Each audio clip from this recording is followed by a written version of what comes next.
Hi guys, it's me, Joseph Machine again, and for this video, I shall be covering the fourth episode of the first season of the Halo TV show, and the name of the episode is called Homecoming, which I feel is a reference to one of the games, one of the sections in one of the games.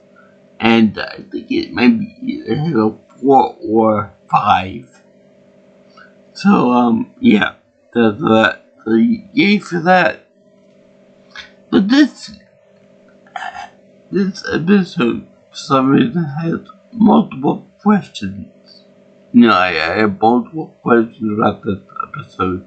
Like, why the fuck would John 117 remove his helmet?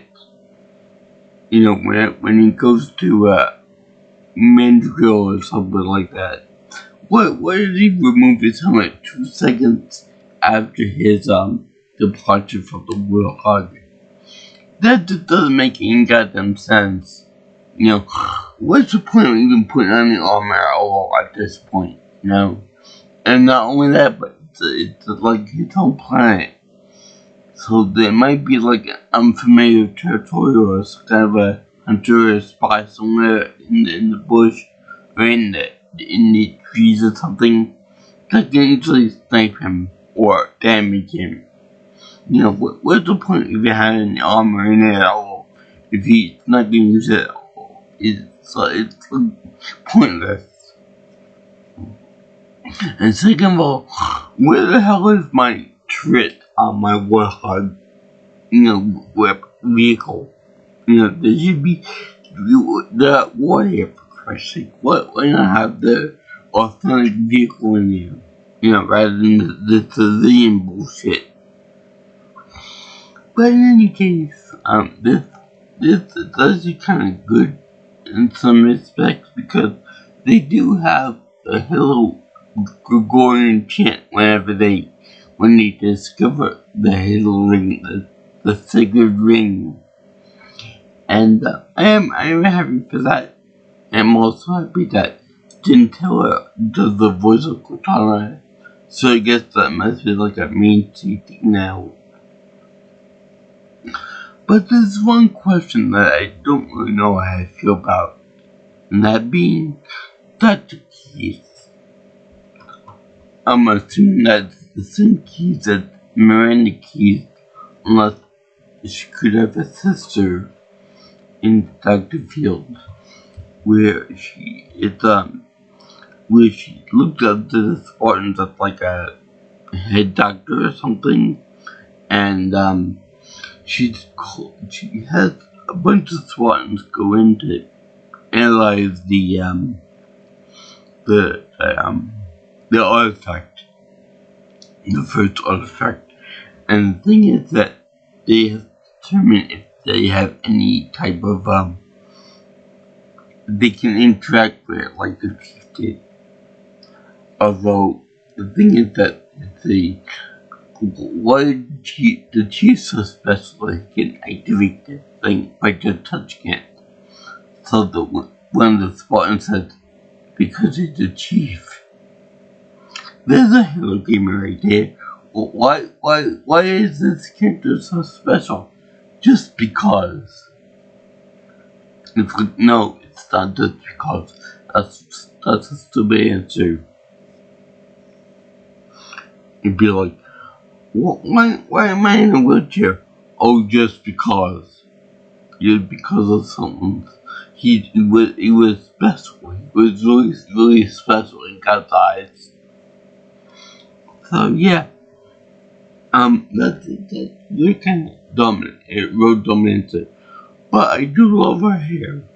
I do love Dr. Keith's hair. It could just be a mispronunciation of that word that I think it's Captain Keith's daughter. But it could just be fucking around with continuity a little bit. To screw us over. Anyway, there's that.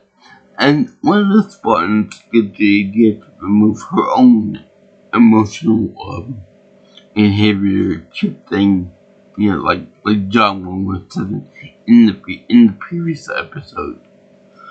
And she sees things in a whole new light, like with John. But whenever he sees stuff in a new light, like the average person would see, he sees it like an average person, but he's seeing it new without the emotion, the emotional inhibitor thingy in his back, and he looks at like a curious child would see something new. For example, he sees like rainbow effects whenever they go into slow space drives, to which Cortana says, that normally human beings can't perceive the 10-dimensional whatnot of the slips in space. To where John said, "You ruined it, Cortana. You're ruining it." And he had this look of like perplexity, like, oh, wow, I can touch it, wow, like a hippie on drugs type of thing, or like a kid seeing something for the first time. But when the girl Spartan does it, it's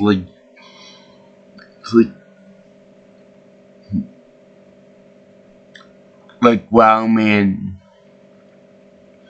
And I don't know if they did this on purpose or not, but when she removes her chip thing, she's like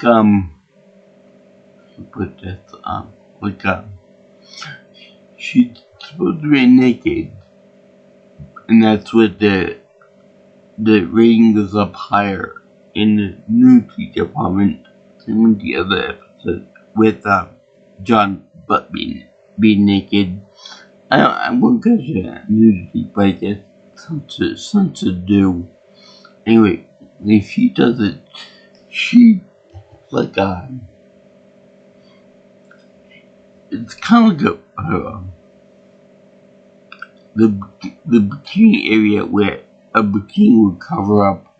It's more or less like a almost like a green shade of color, like a green skin tone. And it reminded me of more of one of the skin-toned bikinis, like one piece bikini to cover all the necessary parts. So that was kind of weird. But they actually show a puncture wound where a knife went in and got the fish out the inhibitor pill or whatever, capsule. And then she sees things in a new light. And I think from there she also changes her hair a little bit.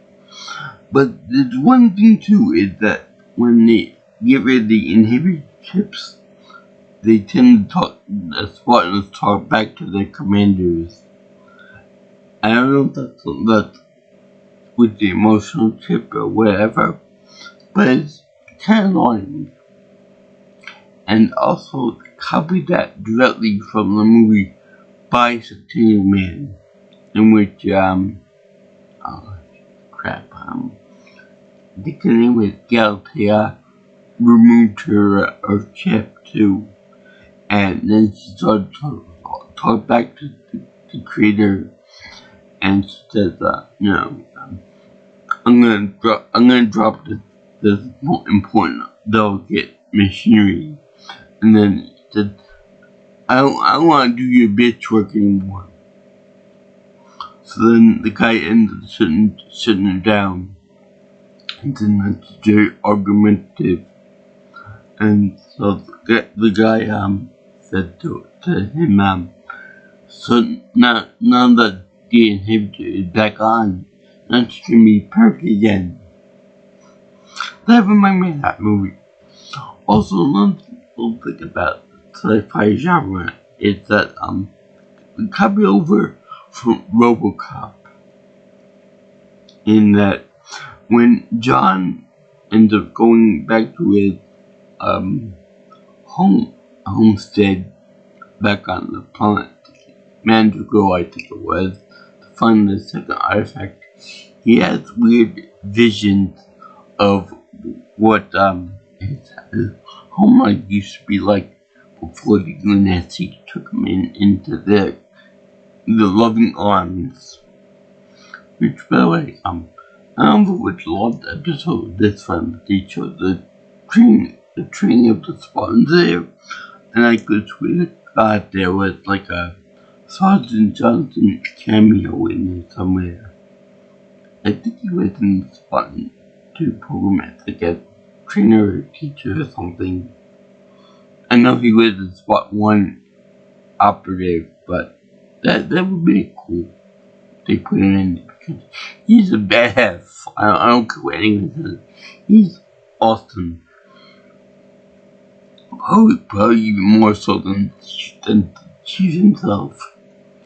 But anyway, besides that, they do the RoboCop thing where they do like a vision of his past life before the UNSC, and it's kind of weird that they overdo it a little bit because they say that some of his visions are not brought on by Cortana.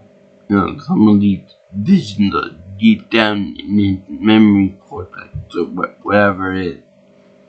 So that was like something really kind of weird, but I like that. I like the whole thing.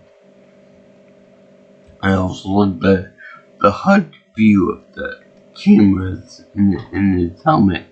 That would be cool. And I also like the fact that they gave like a little off-center helmet, inside the helmet view, so you wouldn't just see his face all the time, but you would see like off the side of his face, which is actually a pretty cool angle. I wish more shows would do that, and movies too. But there was also a thing about Quan. I didn't realize that Quan was her first name, but it was Quan Ha, in which he goes to her homeworld, I guess, and meets up with Ant to pay the bounty hunter, whatever his name is, who looks an awful lot like Dave Chappelle. I ain't gonna lie, he looks like Dave Chappelle. But anyway, the Ant looks hot as hell, and she is shot before she gives the ransom money to this guy. It turns out that Miss Quan has a bunch of bounty on her head, on her little head. So she's wanted, and she puts on like a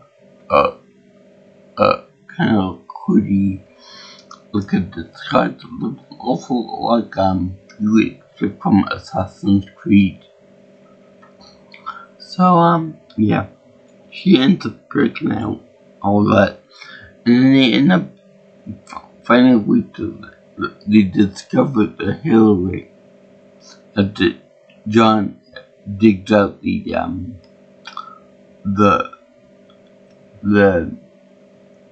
second artifact, or maybe it's the first one. I don't know.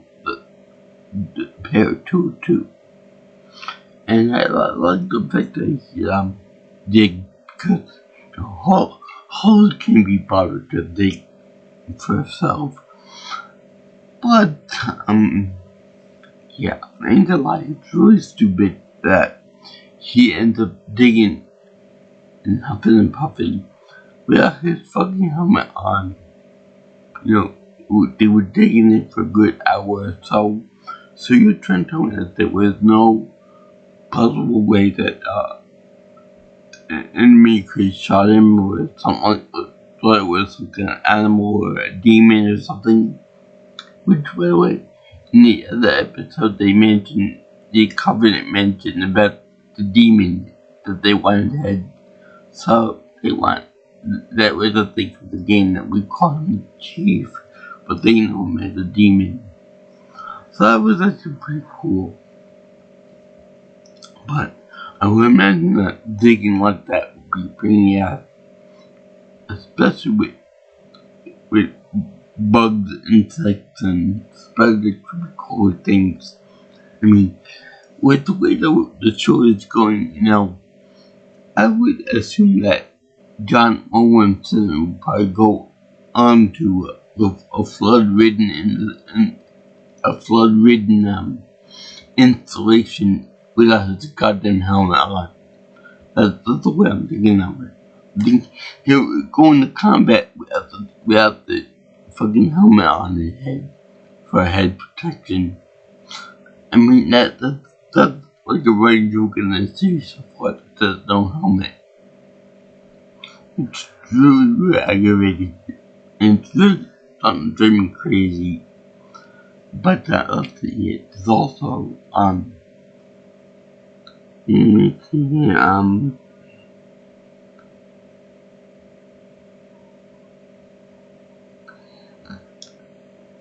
like the way they talk about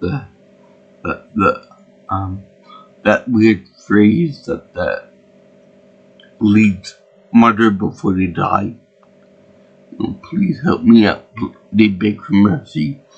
Even though I've never known a singularly to beg for mercy, although I have heard them say wart, which basically means go, a direct parallel to what Johnson says. And I like the also the one I like is when you stick on a grenade and then they go and then they go boom. And when the grunts get stuck to the grenade thing, not again, and they go bam. Which is very funny and begs the question, how many times does this happen to you that you gotta say not again? Like, oh man, I broke a nail, not again. But yeah, I like this episode. But I don't like the implications of the movie, the suppressor capsule, and the emotional support, the emotional thing that will make the Spartans talk back and possibly hesitate when it comes to important orders to kill things or protect people. And call me crazy, but the female Spartan in the movie, in the show, she actually reminded me a lot of my old age from college. Tara. Give her brunette hairdo, and she would look just like her. Yeah,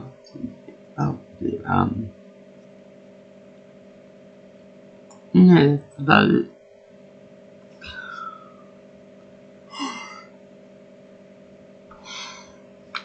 Of course, the homecoming aspect is because John goes home to somewhere lives home away from home. Little have to end up to go digging in the ground and dig the big hole. And let's see here,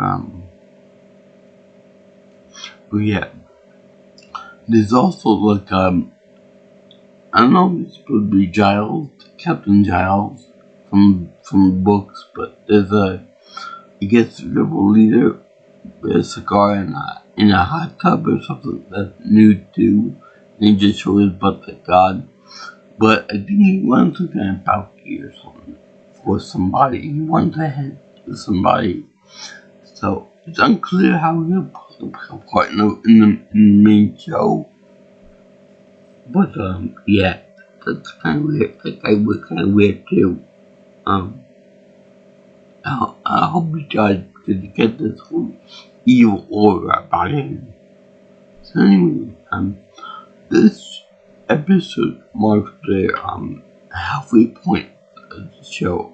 Because I think that there's like either 8 or 9 episodes in the first season of it.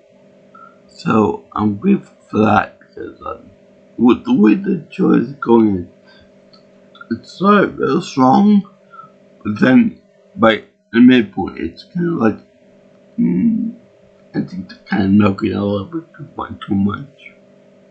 Not enough combat, too much character-driven stuff.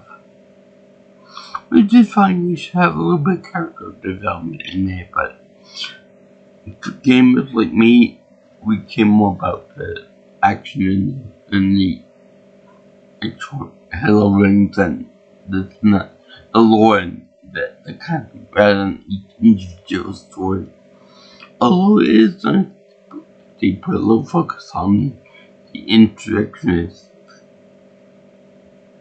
like Juan, like Giles, like other people too, and the cameo, something like that, from like Jen Taylor, Cortana, and the other one, like the Halsey is always a treat.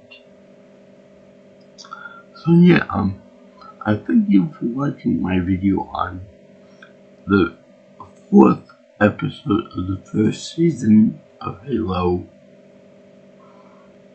called Homecoming. I would visit my happy face Silver Pro, except for the stupid stuff, which is like removing the helmet. No changing on my warthog. And the Robocop scenes were good. So were the power shots, the POV shots from inside the helmet. That was pretty cool. And the thing with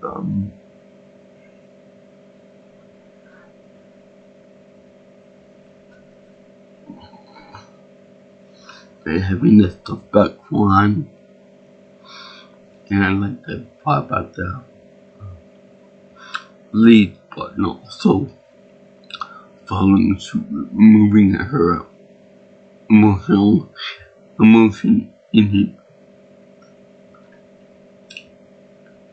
inhibitor chip, as well as the other stuff involved with it too. Maybe she may convince the others partners to see the world ending NFT for what they are. A bunch of users and abusers and kidnappers of children and make them into weapons of war rather than live human lives.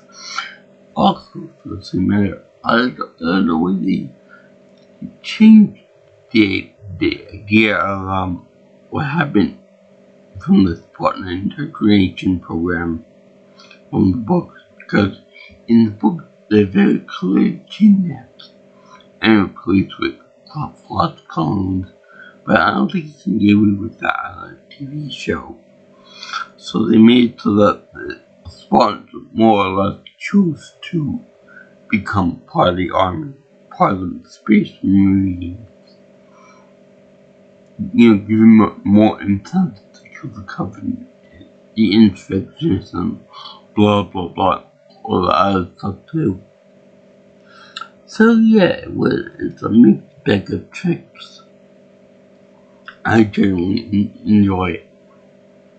So far, I hear that there are some really stupid moments coming up.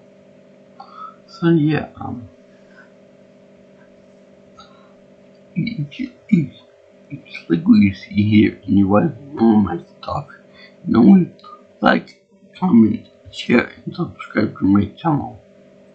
You can also contact me for future information on my stuff by calling me or texting me at 631-707-3707, or you can follow me on Twitter or X at PMelsonPro. And my email is jjsviewingchannel@gmail.com. So remember guys, I salute all you guys and girls there who like Halo, sci-fi, and other stuff too. and video games in general.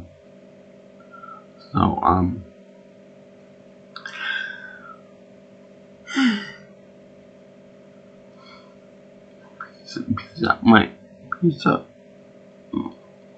brothers and sisters. We'll see you in the next video, all you girls and guys in Interland.